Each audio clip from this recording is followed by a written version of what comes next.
I'm sending this to your little blog because I don't know who else to tell without getting the same look. I read your site for a while, and I've seen you post things that are small and specific and don't have a tidy explanation. That's what this is. My friend Evan killed himself earlier this year. I'm not going to include his last name. His family is still around here, and I don't want this to get back to them through the wrong person. If you post this, please keep that in mind. Evan and I weren't childhood friends. We met as adults through a hiking group. Our thing was meeting at the county road turnout by the trailhead and then carpooling up to whatever loop we were doing that weekend. We both worked normal jobs. We both drove boring commutes. He had a Lexus sedan, dark gray, always clean, always smelled like those little cedar air fresheners. If you've ever been around someone who treats their car like a quiet little temple, you know what I mean. After he died, I stopped hiking. I didn't do it as some big statement. I just couldn't picture pulling into that turnout without seeing his car there. The turnout is on a county road that I still have to take for work. There are other routes, but they add a lot of time, and I kept telling myself I shouldn't rearrange my life around grief. My commute is early. I leave while it's still dark most days. I drive through the same stretch of county road, past the same reflective mailbox posts and the same thin line of trees. There's one long section where there are no streetlights and no businesses, just occasional driveways. That's the section with the turnout. The first time it happened, I honestly thought it was just a similar car. I was heading toward town, and in my rearview mirror I saw headlights come up fast behind me. The headlights had that clean white tone newer cars have, and the spacing was familiar. When the car moved left to pass, I saw it was a Lexus, the same model and color as Evan's. The driver's window was down even though it was cold out. The car came alongside me, and for a second I was looking right at the driver. It was Evan, same face, same hair, the same way he squinted a little when he focused on something. He turned his head toward me and lifted his hand off the wheel like he was greeting me at the trailhead. That little quick wave that says you're late, but it's fine. I felt my whole body go hot and then cold. I jerked the wheel a little, corrected, and stared straight ahead. I couldn't make myself look back over. The Lexus accelerated and went ahead of me. I reached for my phone without thinking, like I could snap a photo through the windshield. Then I remembered I don't mess with my phone while driving, and also it was too late. The Lexus was already pulling away. There's a slight bend in the road past the turnout. I expected to see the Lexus's taillights around the bend. When I rounded it, the road was empty. No taillights, no car pulled off, no turn signals into a driveway. Just empty asphalt and my own headlights. I turned onto the next side road and looped around to see if I'd missed something. I drove slow past the turnout. It was empty. I drove past the next few driveways, looked for any sign of a car braking or turning. Nothing. When I got to work, I sat in my car in the parking lot with my hands on the steering wheel until my knuckles hurt. Then I checked my dash camera. I know how that sounds. Everyone says they have a dash cam now. I've actually had one for a while because I had a minor fender bender years ago, and it turned into a dumb argument about fault. I bought a camera that records the front view and has an interior-facing lens that's supposed to capture the driver. It records in loops to a memory card. The camera showed the whole drive. It showed the headlights behind me. It showed a car pass on the left. From the front lens, it was just a generic sedan shape. No plate readable because it was dark and moving. From the interior lens, which points at my face and the rear window area, you can usually see light shifts and passing vehicles reflected in the rear glass. On the clip, the moment the car passed, the interior lens darkened as if something moved alongside, but there was no clear car shape in the rear window reflection. No taillights ahead afterward. Just my breathing and the little click my turn signal makes. The audio picked up me saying out loud, "Evan," like a question. I watched it again and again. I wasn't looking for proof of a ghost. I was looking for something that made sense, like I'd mistaken someone else for him, like it was a trick of light. But the video didn't match what I saw. That bothered me almost as much as seeing him. I didn't tell anyone, not his family, not coworkers, not my girlfriend. If you've ever had a friend die by suicide, you know the air around the subject is already fragile. People step wrong with their words. I didn't want to add, and then I saw him drive past me to the pile. A couple mornings later, it happened again in the same place, right before the turnout. I noticed it sooner because I was already tense. I kept checking my rearview mirror. The headlights came up behind me at the same point on the road, like a car timing itself to catch up there. The Lexus moved left to pass. This time, Evan didn't wave. He pointed. He pointed forward, past my windshield, as if indicating the turnout. Then he made a small circling motion with his finger, like turn around, and he looked at me until his car moved ahead. Again the bend. Again, empty road. No taillights. That's when it became a pattern, not a one-off. It always happened on a weekday morning. It always happened on the county road stretch with the turnout. It always happened while it was still dark or barely dawn. The Lexus always approached fast from behind, passed me on the left, and Evan always looked right at me. The only thing that changed was what he did with his hand. After the pointing morning, I started keeping a log, not because I was trying to build a case for anyone, but because I needed to feel like I had some control. I opened a note on my phone and I wrote down the day of the week, whether it was raining or clear, whether I was running early or late, and what Evan did. I also wrote whether there were other cars around. It was almost always just the two of us. That was another part of it that felt procedural. The county road can have other commuters, but during that early window, it's usually quiet. When there was another car, like someone ahead of me or coming the other direction, the Lexus still appeared, but it waited until there was room to pass. It never forced anything. It never honked. It never tailgated. It was like a careful driver following traffic rules. I started trying to change variables. I left earlier. I left later. I took the county road anyway, but stopped at the gas station first.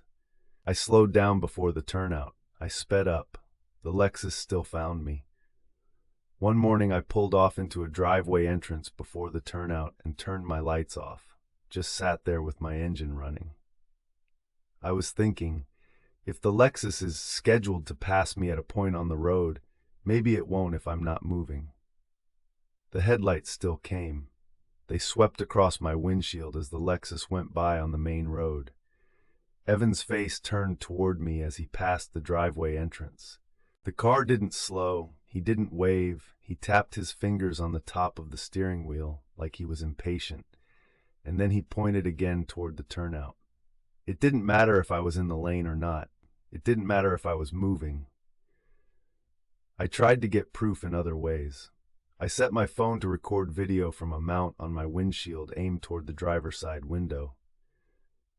I'm not proud of recording while driving, but I was desperate. The footage was useless. The moment the Lexus came alongside, the phone camera flared and adjusted exposure, and all I got was a bright smear and my own face reflected in the glass. I cleaned my windshield inside and out. I cleaned the dash cam lens.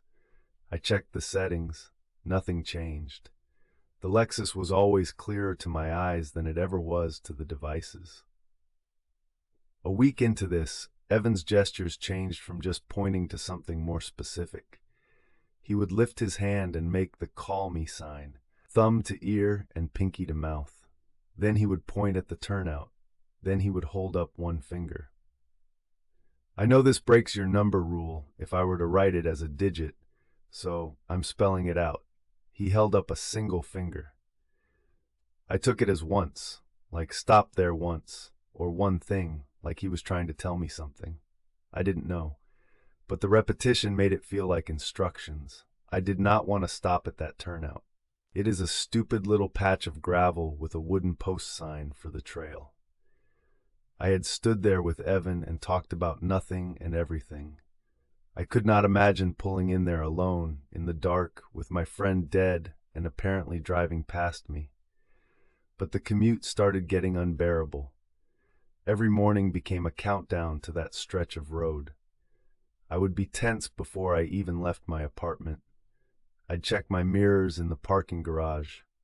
I'd flinch at headlights behind me on other roads. So one morning, I did it. I signaled and pulled into the turnout as I approached it, before the Lexus showed up. I parked with my headlights facing the trail sign. I kept my doors locked. I kept my foot on the brake. I waited. The Lexus did not pass behind me. For a minute I felt stupid and relieved, like I'd finally broken whatever loop this was. Then I saw headlights coming from the direction I'd been driving, like a car approaching from behind, but I was stationary, so it was weird to see the lights growing larger in my mirrors. The Lexus pulled into the turnout beside me, perfectly aligned like we'd done 100 times before. It stopped. Evan was in the driver's seat. His window was down. He didn't look at me right away. He stared forward at the trail sign. Then he turned his head toward me, and he did not wave. He mouthed words. I could not hear him through my closed window. His mouth moved in a slow, careful way, like he wanted to make sure I understood. He pointed at his own mouth. Then he pointed at my phone. I grabbed my phone. My hands were shaking so badly I almost dropped it. I opened the voice memo app and hit record, thinking if he was trying to say something, maybe the microphone would catch it through the glass. Evan leaned closer to his open window and spoke. I couldn't hear it live, but I saw his lips move. He said the same phrase multiple times. Then he pointed again at my phone, then at the turnout gravel. Then he held up that single finger again. The Lexus backed up slightly, straightened, and pulled out of the turnout. It drove forward along the county road and went around the bend. I started my car and followed immediately. I didn't even think. I just followed. When I rounded the bend, the road was empty. No taillights, no tire noise, no car pulling into a driveway, nothing. I pulled over and sat there and listened to my own engine. Then I played back the voice memo. The memo was mostly silence and the faint hum of my car. Then there was a sound like wind across a microphone, and underneath it a voice that wasn't close enough to be clear. It was low and steady, but the words were not understandable. I could catch the cadence of a repeated sentence, like someone reading the same line over and over. I listened until my battery warning popped up on the screen. I don't know what he was trying to tell me. I do know he wanted me to record it, and he wanted me to stop at the turnout. After that morning, the Lexus began showing up more often. Not every day, but enough that I stopped feeling like I could predict it. Sometimes it would pass me once. Sometimes it would pass me and then I'd see it again in my rearview mirror farther down the road, like it had somehow gotten behind me without turning around. And Evan stopped doing the call me gesture. He started tapping the side of his head with his finger, like, think, and then he would point at my rearview mirror. That part is what made it dangerous for me. The county road is narrow, with no shoulder in parts. If you look at your mirror too long, you drift. I caught myself doing it. I was trying to see him appear, trying to see whether the Lexus was really there in the glass. I was trying to catch it on camera. I was trying to read his mouth. One morning I looked in the mirror and the Lexus was right on my bumper, closer than it had ever been. I didn't see it approach. It was just there, filling the mirror, headlights bright enough to wash out my view of the road ahead. Evan was visible behind the glare. He raised his hand and made a flat palm like, stop. Then he pointed sharply at the turnout. I hit my brakes too hard. My tires chirped, my car jerked. I managed not to skid, but I felt the back end get light like it wanted to slide. There was no one behind the Lexus because the Lexus was behind me. I had no idea what would have happened if there had been another car. I pulled into the turnout shaking so badly I couldn't put the car in park right away. I just sat with my foot on the brake and my hazard lights on. The Lexus did not pull in with me. I looked in my mirrors. The road behind me was empty. That was the first time the Lexus being behind me had changed my driving in a way that could have hurt someone. I don't mean hypothetically. I mean I reacted and almost lost control. After that, I tried to avoid the county road. I started taking the longer route, even though it made me late. I told my boss my commute had construction. I drank more coffee. I adjusted my schedule. It followed me anyway. Not on the highway, not in town. It was still tied to that county road, but it started showing up at the edges of it, like at the intersection where I would have turned onto it, or at the last stretch before the turnout where the trees thicken. I would catch the Lexus waiting at a stop sign on a side road, and Evan would look over at me as I drove by. And then when I checked my mirror, the side road would be empty. My log got messy. I started writing down things like seen at intersection and no pass and only mirror. I started adding details about my own state. Slept bad, hand shaking, did not eat. It felt like I was becoming part of whatever system this was, like the condition of me mattered. 2 days ago, I found something in my dashcam files that I can't make myself delete. The dashcam saves short clips and overwrites them unless you mark one as protected. I hadn't marked anything because the clips never showed Evan clearly. But that morning, after a pass, the camera automatically saved a clip like it detected a sudden movement. On the clip, you can see my car drift slightly toward the center line, then correct. You can hear me say, "Don't," like I was warning myself. In the interior view, behind my head, the rear window shows a reflection. For the first time, the Lexus is in it. Not the whole car, just enough. The shape of the headlights, the outline of the hood. And in that reflection, Evan is looking forward, not at me. His mouth is moving, and even though it's a tiny reflection, you can tell he's saying the same thing over and over. I played it frame by frame. I'm not a lip reader.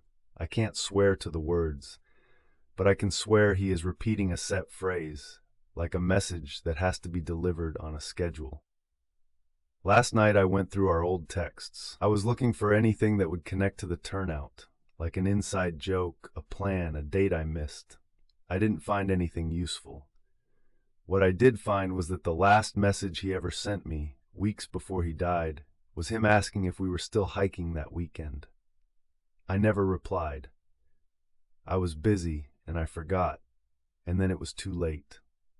I'm not saying that's why this is happening. I'm saying it's the last normal thing between us, and now the only place I see him is the road to the trail. This morning I drove the county road again because the longer route got blocked and I didn't have time to reroute. I told myself I would not look at the mirror. I would keep my eyes forward. I would not brake. I would not pull into the turnout. The Lexus passed me like usual. Evan looked at me, and this time he didn't point. He held his hand up with the palm facing me, like wait. Then he made a motion like he was turning an invisible knob, slow and careful, like adjusting a dial. Then he pointed at my rearview mirror. I didn't look. I kept my eyes on the road ahead. I held the wheel tight. I felt tears come up, but I kept driving. When I got to work, I checked the dash cam, and the clip for that section is corrupted. It plays for a few seconds and then freezes, then jumps ahead. The file name is normal. The timestamp is normal. The footage is just missing the part where the Lexus passed. I don't have usable proof. I have a messy log, a voice memo that sounds like wind, and a distant voice repeating a sentence, and one dashcam clip where the Lexus is only visible as a reflection behind my head. I'm writing to you because I need someone else to know this is happening, and because I'm running out of safe ways to keep driving to work. I can't keep reacting to him. I can't keep trying to record him, and I can't keep pulling into that turnout on command. If the gestures mean anything, I think he wants me to do something specific at the turnout once. I think he's trying to get me to listen to a phrase that repeats. I think it's tied to timing, because the Lexus always arrives as if it's been waiting for me. I'm scared that the next instruction will be something I can't ignore, and I'm scared that I'll obey it in traffic without thinking. If you've heard of anything like this, tied to a commute and a specific road segment, please email me back. If you post this and someone recognizes the turnout or the road, please don't go there to check. I don't want to be responsible for someone else braking too hard because they saw a Lexus that wasn't behind them a second ago.